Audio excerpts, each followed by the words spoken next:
Welcome to The Debate. Today we're standing directly in the path of what some are calling a supersonic tsunami. That's a powerful metaphor for it. It is. It's the metaphor proponents are using to describe the simultaneous crashing arrival of artificial general intelligence and mass-scale robotics. But the central question we're wrestling with today isn't just about the tech itself. It's about the economic fallout. I mean, if humanoid robots and AI models successfully replace the vast majority of human labor, do we enter a Star Trek era of universal high income, a state of post-scarcity abundance, or do we slide into a Wall-E dystopian state of dependency and control? It's arguably the single most important economic question of the century. And I think it's crucial we distinguish, right out of the gate, that we aren't just talking about universal basic income anymore. That old idea, poverty line safety net to keep you from starving, that's yesterday's news. The conversation has shifted, driven largely by predictions from people like Elon Musk toward universal high income. The premise is we aren't just subsidizing survival, we're entering a phase where the cost of living collapses so thoroughly that income becomes a proxy for access to, unlimited goods. Exactly. And to frame this, we're drawing heavily on some recent commentary from Musk regarding the benign scenario of AI. But we're balancing that against, rigorous economic theory from critics like Warren Redlich, financial warnings from Catherine Austin Fitts, and analysis from economists like Noah Smith. Today, I'll be representing the techno-optimist view, that the collapse of labor costs creates this kind of magic genie economy where abundance is the default state. And I will be taking the skeptical realist position. I'm looking at the physical constraints of manufacturing, the economic law of comparative advantage, and the very real political dangers of centralized distribution. I am sorry, but I just don't buy that a magic genie economy magically erases the dangers of centralized control. Then let's get right into it. I want to start by framing why this isn't just about redistribution. When we talk about universal high-income UHI, we're talking about the fundamental demonetization of the economy. The core argument here, which Musk has articulated, is that labor is the primary driver of cost in almost everything. So if you have humanoid robots like Optimus or its competitors producing goods, mining, handling logistics, the cost of labor effectively drops to the cost of capex and electricity. Let's just pause there for a second. When you say capex, you mean capital expenditure, the one-time cost of building the robot. Right. The distinction is vital. In our current economy, a huge chunk of the cost of a car or a house is human labor, salaries, benefits, all of it. That's your OPEX. But with a robot, you pay for the materials and assembly once, the CapEx, and then the only ongoing cost is basically electricity. No salary, no pension, no sleep. So in a benign scenario, economic output doesn't just grow by 2 or 3%. It could be 10 times its current size. So the theory is the marginal cost of production trends towards zero. Precisely. And when the output of goods and services increases exponentially, faster than the money supply, prices collapse. So even if the government just prints money, you wouldn't get traditional inflation because, as Musk put it, you won't be able to waste the money fast enough. We're looking at a choice between exploring the galaxy or annihilation, and UHI is just the natural economic structure of that Star Trek path. That is a compelling vision, I'll grant you that. It sounds wonderful. But let me give you a different perspective, one grounded in the physical world. The abundance timeline you're describing completely ignores the manufacturing bottleneck. I mean, let's look at the math. To replace human labor globally, you'd need something on the order of 8 billion robots. Even if Tesla or anyone else manages to manufacture 100 million bots a year, which is an insane number, it would still take 80 years to get there. We are not going to wake up tomorrow in post-scarcity. Well, I would argue the ramp-up will be exponential, not linear. You're thinking in human assembly lines, but if you have robots building other robots, the curve goes vertical. Exponential curves still hit physical walls. You can't exponentially mine copper. But my deeper objection is economic. There's a principle called the law of comparative advantage from David Ricardo back in the 1800s. It states that even if entity A, the robot, is better at everything than entity B, the human, it still makes sense for them to trade. Humans will still have jobs. I want to dig into that, but lay out the political risk first. Right. The political hazard is massive. You call it universal high income, but I see universal dependency. This structure of from each according to his ability to each according to his need, that is the textbook definition of Marxism. If you rely on a central authority for your income, you are betting on a benevolent dictator. And history shows us benevolent dictators are in short supply. You're handing the keys to your survival to the state. I see why you think that, and the political risk is real. But let's dig into the core debate, specifically this idea of the economics of free versus scarcity. You mentioned the manufacturing bottleneck, but I want to push back on the economic model. The argument for UHI isn't that we tax the rich to pay the poor. It's that the pie gets so big that the slice size just becomes irrelevant. But the pie is made of atoms, not just code. True, but the cost of rearranging those atoms is crashing. If you have a fleet of robots mining lithium and building solar panels, the marginal cost of energy approaches zero. Musk's point, and he's not alone in this, is that money is essentially just a database for resource allocation. In a world of ubiquitous AI, money stops being the limiting factor. The limiting factor becomes physics. Sure, but the efficiency of navigating those physics skyrockets. We're heading toward a magic genie economy. If you can ask a machine to build you a house, and the machine costs pennies to run, the house doesn't cost $500,000 anymore. I'm not convinced because it assumes resources are infinite. They're not. Land is scarce. You can't 3D print more beachfront property in Malibu. You can't print a view of Central Park. Lithium, copper, these have capital costs. Solar panels wear out. Robots need maintenance. There is always a cost, but more importantly, who owns the genie? That is the trillion-dollar question. Exactly. In our current system of property rights, which I assume we want to keep, if Sam Altman or Elon Musk builds the robot fleet, the capital share of income goes to them. We are talking about the owners of capital capturing nearly 100% of the value.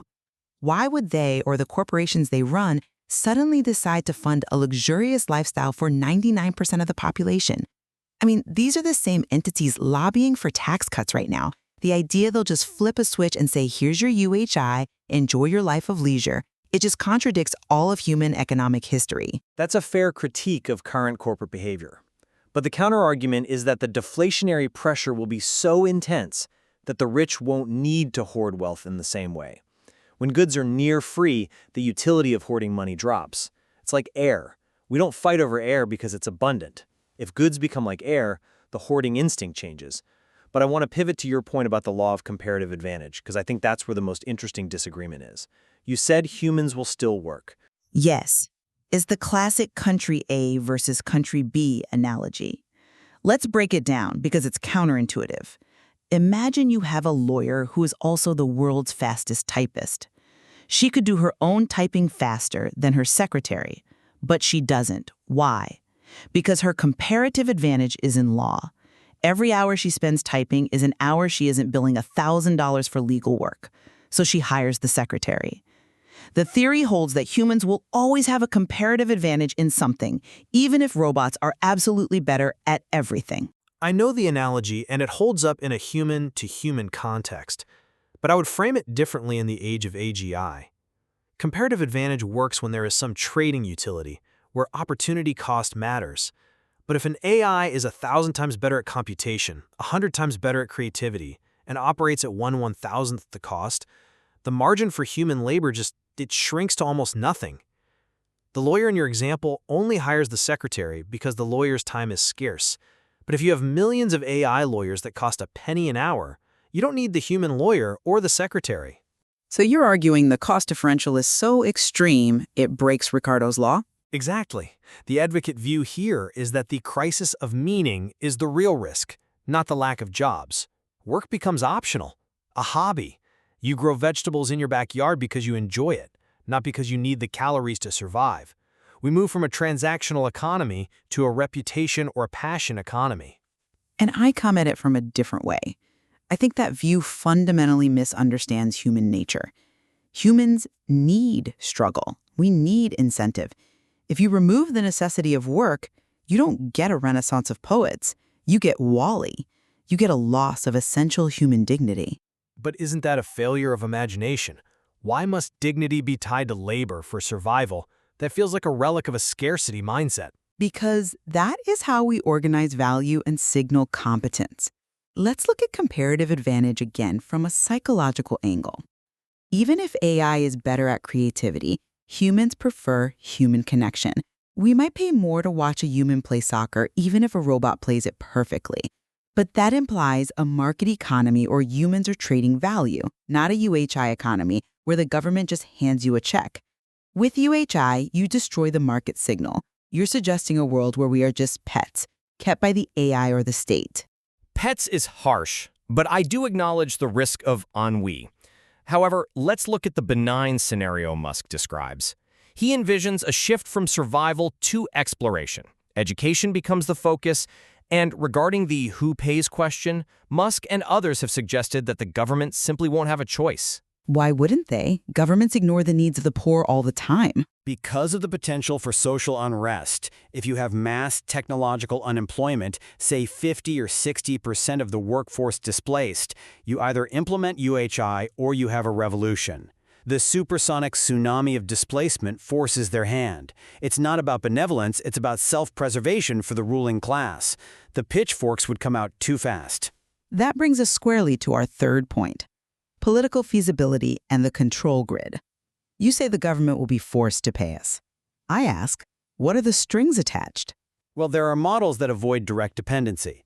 Look at the Alaska Permanent Fund. It's a sovereign wealth fund where citizens get dividends from oil revenue.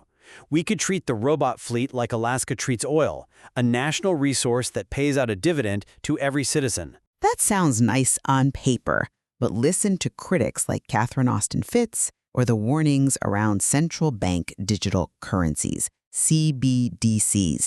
This is where the technical details really matter. Can you just clarify why a CBDC is different from the digital money in my bank account right now? Absolutely. And the difference is night and day. The money in your bank account is a digital representation of a liability the bank owes you. A CBDC is programmable money, issued directly by the central bank. It allows the issuer to dictate how and when that money can be spent. Fitts warns that if your high income is delivered via a CBDC, you have built a digital prison. That is a very dark interpretation. It is a realistic one. If the government controls your UHI, they can turn it off. Did you fail to comply with the latest health mandate? Click money off. Did you buy too much meat this month and exceed your carbon quota? Transaction declined. I ask the listeners, would you trust your political opposite, whether that's Trump or Biden or whoever comes next, to control your sole source of income without any strings attached? That's a powerful point, and I admit, the benevolent dictator problem is the Achilles heel here. However, the techno-optimist response is that decentralized AI and open-source models could prevent that. If everyone has their own robot and R2 that generates value for them, then they aren't dependent on the state.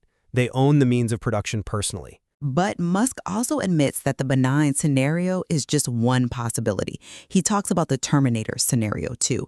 And even in the benign version, he predicts a crisis of meaning. I'm skeptical ownership will be that distributed. Capital concentrates. The power law applies. If you have a fleet of 10,000 robots, you outcompete the guy with one R2-D2. Consolidation of power is inherent in the technology. It is a risk. But let's look at the alternative. If we don't embrace the abundance model and we try to artificially protect jobs that robots can do better and cheaper, aren't we just impoverishing ourselves? The advocate's view is that we must navigate the control risks because the upside, the end of poverty, curing disease, is too great to ignore. That is the siren song of every utopian movement. The end of poverty is just one more government program away. My concern is that while we are staring at the stars, we are walking right off a cliff of sovereignty. We're coming to the end of our time, so let's try to summarize these positions. I'll wrap up my side by reiterating this. The laws of physics and economics haven't been repealed just because we built a chatbot. Scarcity is real, comparative advantage is real, and the lust for power by centralized authorities is very real. My warning to the listener is simple. Do not bet your future on a fantasy of 10-year abundance. Maintain your sovereignty. If you trade your freedom for a government check, you might find the price is higher than you think. And I will conclude with the vision of the supersonic tsunami. The trajectory of technology suggests that the cost of labor is heading towards zero. While the transition will be bumpy, perhaps extremely so, Extremely. the potential for a world where no one wants for food, shelter, or health care is within our grasp. If we get it right, the very definition of poverty becomes obsolete. And if we get it wrong, we're in a digital cage. That is the paradox. We are arguably in the most interesting time in history. The outcome depends on whether the future is shaped by open systems that empower the individual or closed grids that enforce dependency. Are you preparing for a life of leisure or a fight for autonomy? That's really the question. Thank you for listening to the debate. We'll see you next time.